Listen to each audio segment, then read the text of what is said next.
Hello everyone. I hope कि आप सभी अच्छे होंगे।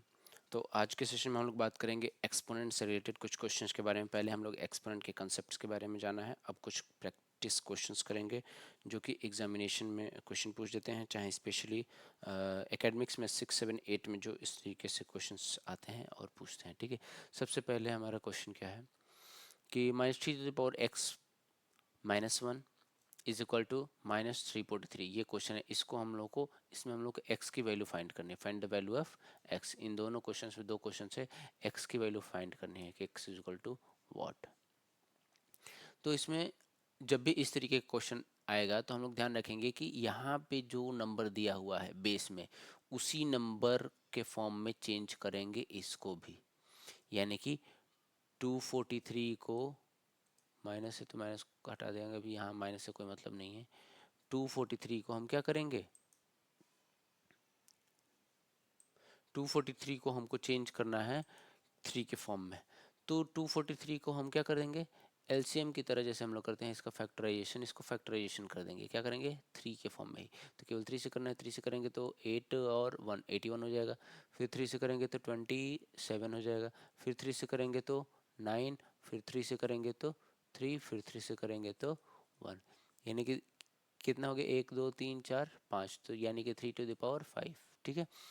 तो अब हम क्या लिख सकते हैं यहाँ पे, -3⁻x-1 इज इक्वल टू, इसको हम लोग क्या लिख सकते हैं, इतना लिख सकते हैं ना, क्योंकि 243 को चेंज करके कितना आया है, इतना है ना। माइनस साइन है तो माइनस साइन लगा के रखेंगे। ठीक है, अब देखिए यहाँ पे दोनों नंबर आपस में क्या है, इक्वल है, और दोनों का बेस भी इक्वल है। ये और ये इक्वल है और दोनों का बेस भी इक्वल है, यानी कि दोनों का पावर भी आपस में क्या हो जाएगा, इक्वल हो जाएगा। यानी कि पावर क्या है, x-1 किसके इक्वल हो जाएगा, 5 के इक्वल हो जाएगा। तो x की वैल्यू क्या आ जाएगी यहाँ से, यहाँ देखिए इसको इस साइड लाएंगे तो ट्रांसपोज करेंगे तो यहाँ पे माइनस है तो ये प्लस में हो जाएगा, यानी कि 5 -1 से +1 हो जाएगा। तो x इज इक्वल टू क्या हो जाएगा, 6। ये हो गया हमारा आंसर। ठीक है, ठीक उसी तरीके से सेकंड क्वेश्चन में आते हैं। सेकंड क्वेश्चन में क्या कह रहा है, डिवाइड करने के लिए कह रहा है इज इक्वल टू 7/8। ठीक है, तो यहाँ पे देखिए ये बेस 7 है और यहाँ भी बेस 7 है। ठीक है, और डिवाइड कर रहा है। तो हम बताए थे, पहले ही रूल बताए थे कि अगर a⁻3 है और वो डिवाइड कर रहा है, a है सेम, a है a⁻2 से, जब बेस सेम रहता है तो पावर क्या हो जाते हैं, सब्ट्रैक्ट हो जाते हैं, 3 - 2 हो जाएगा। ठीक है, तो यहाँ पे भी क्या है, बेस सेम है, 7 है, तो पावर इसमें से क्या करेंगे, सब्ट्रैक्ट कर देंगे, यानी कि 7 क्या हो जाएगा, इसमें से इसको सब्ट्रैक्ट कर देंगे। तो 6 में से क्या सब्ट्रैक्ट करना होगा, 4 - x को सब्ट्रैक्ट करना होगा। तो कितना हो जाएगा, 7⁸। अब यहाँ पे ये चीज़ देखिए, इसको सॉल्व करेंगे कैसे हो जाएगा, 6 में से घटाना है किसको, -6 में से घटाना है 4 - x को। तो 6, अब ये देखिए यहाँ पे इसका नेगेटिव और 4 प्लस है यहाँ पे, तो माइनस प्लस मिलके -4 हो जाएगा, और ये नेगेटिव और ये नेगेटिव दोनों नेगेटिव मिलके क्या हो जाएगा, प्लस हो जाएगा, +x। तो 6 - 4 गया तो क्या हो जाएगा, 2 और +x, यानी कि कितना आ जाएगा, 2 + x। तो 7 क्या हो जाएगा, 2 + x इज इक्वल टू 7⁸। अब देखिए ये कंडीशन सेम पहले वाले क्वेश्चन की तरह आ गया ना। यहाँ पे जैसे था कि बेस सेम है और दोनों नंबर भी आपस में इक्वल है, यानी कि पावर क्या हो जाएंगे, ये वाला पावर इसके इक्वल हो जाएगा। तो 2 + x किसके इक्वल हो जाएगा, 8 के इक्वल हो जाएगा। तो सेम तरीके से x इज इक्वल टू क्या हो जाएगा, यहाँ से 2 को ट्रांसपोज कर देंगे तो 2 क्या है, पॉजिटिव है, तो इधर इधर नेगेटिव में हो जाएगा। तो क्या हो जाएगा, 8 - 2। तो x की वैल्यू कितनी आ जाएगी, 6। ये हो गया हमारा आंसर। ठीक है, नेक्स्ट क्वेश्चन की बात करते हैं कि इसको ऐसे क्वेश्चन दे देगा और बोल देगा कि इन इसको रेशनल नंबर में लिखना है। रेशनल नंबर मतलब कि a/b के फॉर्म में हमको लिखना है। ठीक है, तो क्वेश्चन नंबर 3 और 4 दोनों कैसे करना है, तो क्या कर सकते हैं हम, देखिए यहाँ पे तो बेस सेम नहीं है, बेस सेम नहीं है तो हम कुछ नहीं कर सकते हैं, तो हमको बेसिक मेथड से जाना होगा कि 2/9 को आपस में मल्टीप्लाई करना होगा कितनी बार, 3 टाइम्स। तो 2/9 इंटू 2/9 मल्टीप्लाई 2/9, फिर यहाँ पे मल्टीप्लाई है तो मल्टीप्लाई का ही साइन लगा देंगे। और 3/4 को कितने टाइम्स, 4 टाइम्स। तो 3/4 मल्टीप्लाई 3/4 मल्टीप्लाई 3/4 मल्टीप्लाई 3/4। अब एक दूसरे को कैंसिल आउट कर देंगे, यहाँ से 2 2 जा 4, तो 4 गया, फिर यहाँ 2 से गया 4 कितने बार, 2। यहाँ से 3 3 जा 9 मिलके 1 9 गया, फिर ये 2 3 मिलके 1 9 गया। ऊपर देखेंगे, ऊपर कुछ नहीं बचा है तो लिखेंगे ऊपर क्या, केवल 1 है, और नीचे क्या बचा है, 9, फिर यहाँ पे बचा है 2 और 4 और 4, तो सबको आपस में मल्टीप्लाई करके लिख देंगे। 9 2 जा 18, 18 और मल्टीप्लाई 4 4 जा 16, ठीक है। तो 18 मल्टीप्लाई 16 कितना होगा, उतना लिख देंगे। 16 8 जा 28, 12 रिमेनिंग हो गया, फिर 16 में 16 और 12 मिलके कितना हो जाएगा 28, 1/288, ठीक है, ये हो जाएगा। ठीक इसी तरीके से यहाँ भी देखेंगे, रेशनल नंबर के फॉर्म में हो गया। तो anything number, any number to the power 0 is equal to 1, हम बताए थे पहले भी रूल में कि किसी नंबर के पावर 0 कर दो तो कितना हो जाता है 1। 75 है, इसके पावर में अगर 0 है तो इसकी वैल्यू कितनी आ जाएगी 1। 93 है, पावर में 0 कर देंगे तो कितना हो जाएगी वैल्यू 1। तो वैसे 15 to the power 0 is equal to 1, multiply 40 to the power 0 is equal to 1, multiply है तो मल्टीप्लाई साइन लगा देंगे, फिर 3 टू द पावर 0 गया 1, माइनस 4 टू द पावर 0 गया तो 1। यहाँ देखिए 1 इंटू 1 करेंगे तो 1 होगा, मल्टीप्लाई, और 1 में से 1 सब्ट्रैक्ट होगा तो कितना हो जाएगा 0, और 1 में किसी भी नंबर में 0 से मल्टीप्लाई करेंगे तो क्या हो जाएगा, वो 0 हो जाएगा ना। किसी भी नंबर में हम 0 से मल्टीप्लाई करते हैं तो 0 हो जाता है, तो 0 हो सकता है। 0 को अगर रेशनल नंबर में लिखना है तो 0/1 हम लिख सकते हैं, कोई दिक्कत नहीं है, क्योंकि किसी भी नंबर के पावर में अपान में 1 लिख सकते हैं, कोई दिक्कत नहीं, कोई चेंज नहीं। 73 है तो 73 टू द पावर 73 अपॉन 1 लिख सकते हैं, वैसे ही 5 है तो 5 टू द पावर 1 लिख सकते हैं, वैसे ही 0 है तो 0 अपॉन 1 लिख सकते हैं, हम कोई दिक्कत नहीं, 5/1 है, ठीक है। नेक्स्ट क्वेश्चन, हाँ ये क्वेश्चन आ गया इस तरीके से, इसको क्या करना है, सिंप्लीफाई करना है। 1/4 है टू द पावर 2 है, और फिर ब्रैकेट में टू द पावर 3 है, वैसे 1/4 to the power 3 to the power 2, इसको क्या करना है, डिवाइड करना है, ठीक है। तो हम क्या बताए थे, एक रूल याद होगा आप लोगों को कि अगर कोई भी नंबर है a, उसका पावर में अगर x है और फिर एक और पावर में y है, तो क्या हो जाता है a to the power x और y मिलके क्या हो जाएगा a to the power x into Y हो जाता है, ठीक है। आपस में क्या हो जाता है, ये मल्टीप्लाई हो जाता है। तो वैसे यहाँ पे क्या हो जाएगा 1/4 और 2 3 जा क्या हो जाएगा 6, डिवाइडेड बाई यहाँ पे भी क्या हो जाएगा 1/4 हो जाएगा, और 3 2 जा 6 हो जाएगा। तो देखिए 1/4 to the power 6, 1/4 to the power 6 divide हो जाएगा तो कितना हो जाएगा 1। इसको वैसे भी देख सकते हैं हम कि हम बताए थे कि अगर कोई भी नंबर है 16 टू द पावर 3 है और डिवाइड करना है 16 टू द पावर 2 से, चाहे कोई भी नंबर हो, जब पावर बेस सेम रहेगा, तो बेस सेम रहेगा और डिवाइड होता है तो क्या करते हैं हम पावर को सब्ट्रैक्ट करते हैं, 3 - 2 कर देंगे तो कितना हो जाएगा 16 टू द पावर 1। वैसे यहाँ पे क्या है, बेस सेम है, बेस 1 टू द पावर 4 है, 1 टू द पावर 4, और पावर क्या है 6 है, तो 1/4 और पावर 6 माइनस 6 दोनों जगह 6 है, तो क्या हो जाएगा 0 हो जाएगा। तो 1/4 टू द पावर 0 और anything to the power 0 is equal to 1 हो जाएगा हमारा आंसर, ठीक है। ठीक है, ऐसे ही फिर से क्वेश्चन देख लेते हैं, एक और क्वेश्चन डिवाइड करने के लिए बोल रहे हैं। 2/5 है टू द पावर 10 है, डिवाइडेड बाई 2/5 है टू द पावर 7 + 3, 7 + 3 आपस में ऐड हो जाएगा, हाँ ऐड हो जाएगा 10 हो जाएगा। ये सेम नंबर है, यानी कि सेम नंबर को सेम नंबर से डिवाइड करेंगे तो 1 आ जाएगा, और नहीं तो फिर ये सेम प्रोसेस यहाँ पे है, यानी कि 2/5 टू द पावर 10 - 10 कर देंगे तो 10 - 10 इज इक्वल टू क्या हो जाएगा 0, तो 2/5 to the power 0 is equal to 1, any number to the power 0 is equal to कितना हो जाएगा 1, ठीक है। Next question, if a/b is equal to 5/6 to the power 2 divided by 5/6 to the power 0, then find the value of a/b to the power 3, ठीक है। a/b की value पहले पता करनी है, तब एक a/b का क्यूब भी कर देंगे हम। चलिए देखते हैं, a/b इज इक्वल टू है 5/6 टू द पावर 2, और डिवाइडेड क्या है, अब बताए अभी तुरंत बताए थे हम कि any number to the power 0 is equal to क्या हो जाता है 1, तो 1 5/6 टू द पावर 0 मतलब कि कितना हो जाएगा 1। अब बताइए कोई भी नंबर में 75 है, 75 में आप 1 से डिवाइड करेंगे तो क्या हो जाएगा 1 ही ना आएगा, ठीक है। तो किसी भी नंबर में 1 से डिवाइड करते हैं तो 1 ही आता है, यानी कि a/b की वैल्यू कितनी आ गई 5/6 टू द पावर 2, यानी कि 25/36, 5 का स्क्वायर 25 और 6 का स्क्वायर 36, a/b की वैल्यू इतनी आ गई। तो अब क्या करना है, a/b का क्यूब करना है ना, यानी कि 25/36 का क्या करना पड़ेगा हमें, क्यूब करना पड़ेगा, यानी कि 25 × 25 × 25 और डिवाइडेड बाई 36 × 36 × 36। इन सबको आपस में मल्टीप्लाई करके आप लोग देख लेंगे कितना हो रहा है, आई थिंक 12,625 हो जाएगा। 25 का क्यूब और 36 का क्यूब कितना होता है 36 का क्यूब 46,656 ये हो जाएगा आंसर। ठीक है, नेक्स्ट क्वेश्चन की बात करते हैं।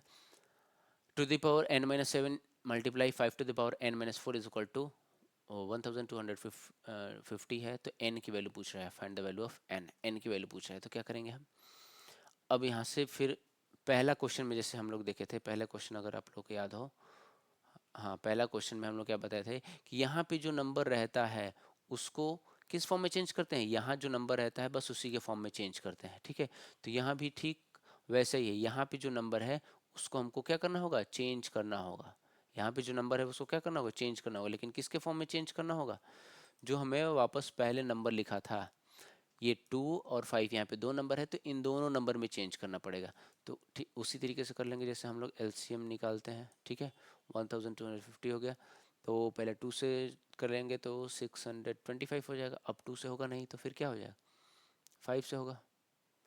5 से करेंगे तो 125 हो जाएगा, फिर 5 से करेंगे तो 25, फिर 5 से करेंगे तो 5, और फिर 5 से करेंगे तो 1। ठीक है, तो क्या हो जाएगा, 2 एक ही है तो 2 टू द पावर 1, और मल्टीप्लाई 5 कितना है, 1 2 3 4 है, तो 5 टू द पावर कितना हो जाएगा, 4। ठीक है, तो हम लोग क्या लिख सकते हैं, 2 to the power n minus 7 है ये है, तो इसको एज इट इज़ रखेंगे। 5 टू द पावर n-4 है तो एज इट इज़ रखेंगे, इज इक्वल टू इसके जगह पे ही ना ये लिख पाएंगे, क्योंकि इसी को तो फैक्टराइज करें हम, तो इतना आया है, तो इसको हम लोग लिख सकते हैं 2 to the power 1 multiply 5 to the power 4। यहाँ पे देख लीजिए कि अगर इसके बदले में 2 मल्टीप्लाई 5 टू द पावर 4 लिख रहे हैं तो भी कोई दिक्कत नहीं है, क्योंकि पावर 1 लिखें या ना लिखें दोनों आपस में क्या है, सेम है, यानी कि 2 टू द पावर 1 और 2 आपस में क्या है, इक्वल है। ठीक है, तो यहाँ से हम क्या कर सकते हैं, देखिए यहाँ पे बेस 2 और 5 है, और यहाँ पे भी बेस 2 और 5 है, और नंबर्स आपस में इक्वल हैं, तो ये भी आपस में इक्वल होंगे, यानी कि ये इक्वल हो जाएगा किसके, इसके, और सेम 5 वाला भी इक्वल हो जाएगा। तो दोनों करके चेक, दोनों में से कोई एक रख लेंगे तो हमें n की वैल्यू मिल जाएगी। तो क्या करेंगे, 2 to the power n-7 is equal to 2 to the power 1। तो यहाँ पे जब बेस सेम है तो पावर आपस में क्या हो जाएगी, इक्वल होगा ना, हम बताए थे, रूल है। तो यानी कि n-7 किसके बराबर हो जाएगा, 1 के बराबर हो जाएगा। तो ठीक यहाँ से ट्रांसपोज कर देंगे n 7 को, तो 7 ट्रांसपोज होकर इधर जाएगा, तो नेगेटिव में है तो क्या हो जाएगा, पॉजिटिव में हो जाएगा ना, यानी कि 1 और प्लस 7, तो n की वैल्यू कितनी आ जाएगी, 8। अब ये कंफर्म अगर नहीं है तो हम दूसरा वाला भी रख के देख सकते हैं, क्या 5 to the power n-4 is equal to कितना है, 5 टू द पावर 4 होना चाहिए। ठीक है, यहाँ पे बेस सेम है अगर, तो पावर आपस में क्या हो जाएगा, इक्वल हो जाएगा, यानी कि किसके इक्वल, 4 के इक्वल, तो n-4 इज इक्वल टू 4 हो गया। तो यहाँ से n इज इक्वल टू क्या हो जाएगा, इसको भी ट्रांसपोज कर देंगे, तो ये नेगेटिव है तो इधर जाएगा पॉजिटिव हो जाएगा, तो 4 और प्लस 4 हो जाएगा, तो n की वैल्यू कितनी आ गई, 8, यानी कि दोनों जगह 8 आ रहा है, तो हमारा वैल्यू क्या है, सही है। ठीक है, तो नेक्स्ट कुछ और क्वेश्चंस की बात कर ले रहे हैं हम लोग, 2 3 question.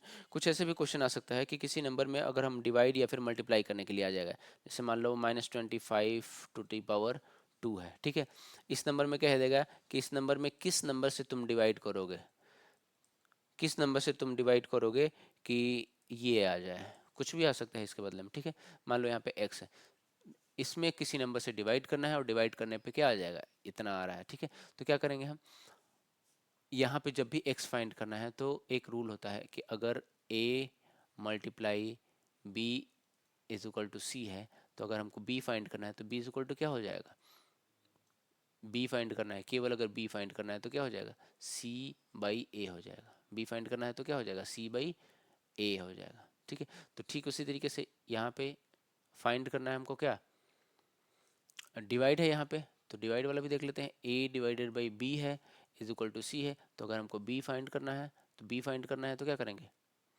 a divided by b को अब क्लियर होकर ऐसे भी लिख सकते हैं, इज इक्वल टू c। तो हमको b फाइंड करना है तो b को इधर आ जाएगा, तो b इज इक्वल टू क्या हो जाएगा, a अपन c हो जाएगा। ठीक है, तो यहाँ से हमको x फाइंड करना है तो क्या हो जाएगा, x फाइंड करना है तो -25 टू द पावर 2 और divided by -5 to the power 2। ठीक है, तो अब देखिए 5 है और यहाँ पे 25 है, तो 25 को हम 5 के पावर में लिख सकते हैं कि नहीं, 5 का स्क्वायर कर देंगे तो क्या हो जाएगा, 25 हो जाएगा कि नहीं हो जाएगा, और यहाँ पे 2 है ही पावर में, -5 टू द पावर 2। ये समझ में आया, -25 को हम लोग लिखे हैं -5⁻² के फॉर्म में, और ये वाला 2 यहाँ पे है, ठीक है। तो अब देखिए, जब ब्रैकेट में अगर हो गया तो हम अभी तुरंत रूल बताए थे कि -5, अब ये ब्रैकेट में है 2⁻², -5⁻², है तो आपस में क्या हो जाएगा, मल्टीप्लाई हो जाएगा। तो -5 क्या हो जाएगा 4, और नीचे क्या है -5⁻² है ही। तो जब ये बेस सेम हो जाते हैं तो पावर क्या हो जाता है, आपस में सब्ट्रैक्ट हो जाता है, यानी कि 4 - 2 हो जाएगा। इस पावर में से इस पावर को सब्ट्रैक्ट कर देंगे, कब, जब बेस इक्वल हो, तब बेस यहाँ पे 5 है, यहाँ पे -5, ठीक है। तो क्या हो जाएगा आंसर हमारा -5⁴ में से 2 गया तो 2, ये हो जाएगा हमारा आंसर, ठीक है। अब सेम इसी तरीके से कह सकता है कि किसी नंबर में मल्टीप्लाई किया जाए। अगर मान लो एक नंबर है 1/2⁻3, इसमें कह रहा है कि किसी नंबर से मल्टीप्लाई कर दिया गया है, तो मल्टीप्लाई कर दिया गया है, तो मल्टीप्लाई करने के बाद मान लो आ रहा है -4/3⁻² आ रहा है, ठीक है। तो यहाँ पे बताओ कि कौन से नंबर से मल्टीप्लाई करेंगे तो इतना आ जाएगा, ठीक है। तो मल्टीप्लाई वाला भी रूल बताए थे हम कि a × b = c है, तो b अगर पूछ रहा है, b अगर हमको फाइंड आउट करना है तो b = क्या हो जाएगा, c/a हो जाएगा, ये होता है, ठीक है। तो यहाँ पे क्या करेंगे, x फाइंड आउट करना है, तो -4/3⁻², और इसी में डिवाइड कर देंगे, किससे, इससे डिवाइड कर देंगे, तो डिवाइडेड बाई 1/2⁻3, ठीक है। तो एक चीज़, अगर आप लोग फ्रैक्शन के एडिशन सब्ट्रैक्शन किए होंगे, तो एग्जांपल के लिए हम बता रहे हैं कि मान लीजिए 3/4 है, और इसमें डिवाइड करना है किससे, 1/2 से, ठीक है। तो क्या होता है, फ्रैक्शन का डिवीजन का रूल है कि 3/4 आगे वाला एज इट इज़ लिखते हैं, बस मल्टीप्लाई की जगह पे, डिवीजन की जगह पे मल्टीप्लाई कर देते हैं, और इसको रेसिप्रोकल कर देते हैं, यानी कि नीचे वाला ऊपर कर देते हैं, ऊपर वाला नीचे कर देते हैं, तो 2/1। तो यहाँ से 2 से कट जाएगा, ऊपर बच गया केवल 3 और नीचे बच गया 1, तो 3/1 ये हो जाए। तो सेम कंडीशन यहाँ पे भी है, तो -4/3 इसको ऐसे ही रखेंगे, 2 है, तो अब ये डिवीजन है तो इसको मल्टीप्लाई कर लेंगे और इसको रेसिप्रोकल कर देंगे, यानी कि नीचे वाला ऊपर और ऊपर वाला नीचे हो जाएगा, ठीक है। तो ऊपर 2 हो जाएगा और नीचे क्या हो जाएगा, 1 हो जाएगा, 2⁻3, ठीक है। तो मल्टीप्लाई कर लेंगे आपस में, -4 कितनी बार, 2 बार, क्योंकि पावर 2 है, और नीचे 3 भी 2 बार, फिर मल्टीप्लाई 2 कितनी बार, 3 बार, 2 × 2 × 2, और नीचे 1 × 1 × 1, ठीक है। तो क्या हो जाएगा, 4 4 16 हो जाएगा, और मल्टीप्लाई इधर कितना हो जाएगा, 2 2 4 2 8 हो जाएगा, और नीचे क्या हो जाएगा, 3 3 9, और 1 × 1 करेंगे तो 1 ही होगा, यानी कि 16 8 128 हो गया ऊपर, और नीचे क्या बच जाएगा, 9 1 9, ये हो जाएगा हमारा आंसर, ठीक है। तो इस तरीके से कोई भी क्वेश्चन आप लोग इजीली कर सकते हैं, और भी इस तरह के क्वेश्चन प्रैक्टिस लेके आएंगे। तब तक के लिए प्रैक्टिस करते रहिए और खुश रहिए। Thank you.